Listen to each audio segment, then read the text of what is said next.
Hey boys, so for today's gold farm tips and tricks, I want to make sure that we all understand the release market.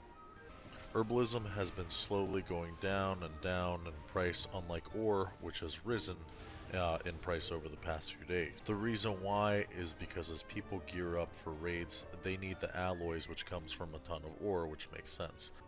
Well, there's no herbs in crafted gear, and most people will not be using a flask or potions in an M0 or a tier 7 delve. A majority of the people that use flasks and potions will be raiding heroic and mythic, or burning through them in mythic plus. Now only the first two raids on normal and heroic are opening up tomorrow, so what we can predict is the price of the herbs will go up in value slowly over the next couple weeks as mythic and mythic plus open on the 24th.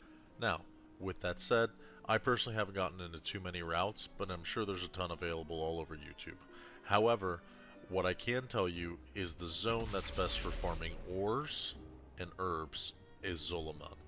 Previously, wild herbalism nodes would spawn vengeful lashers, and they wouldn't give you herbs most of the time, so fighting them was kind of a waste. Somewhere in the last week they've been buffed though, where now they all drop some herbs, and not only can you get wild mana lily to give you tranquility bloom, which seems to be the most common, but there's also a clip where you can see it also gave us some Argentleaf, which is significantly more valuable. They can also proc off finesse, giving you close to 20 herbs off one node.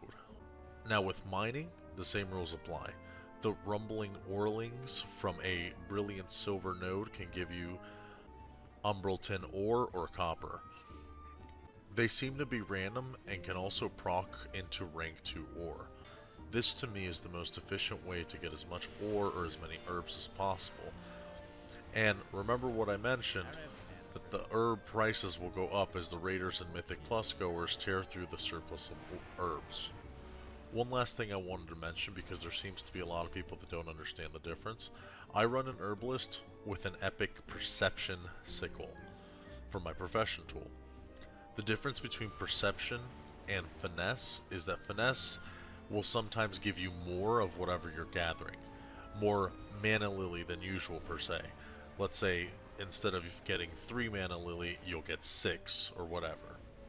What perception does is give you a higher chance per node to give you a rare item from that node. What I'm looking for is Nocturnal Lotuses, which is why I'm running almost 400 perception. Find them is obviously significantly higher because my perception is so high. So that's it for this video. Thank you guys for watching. I hope you guys enjoy and make some gold, and don't forget to subscribe.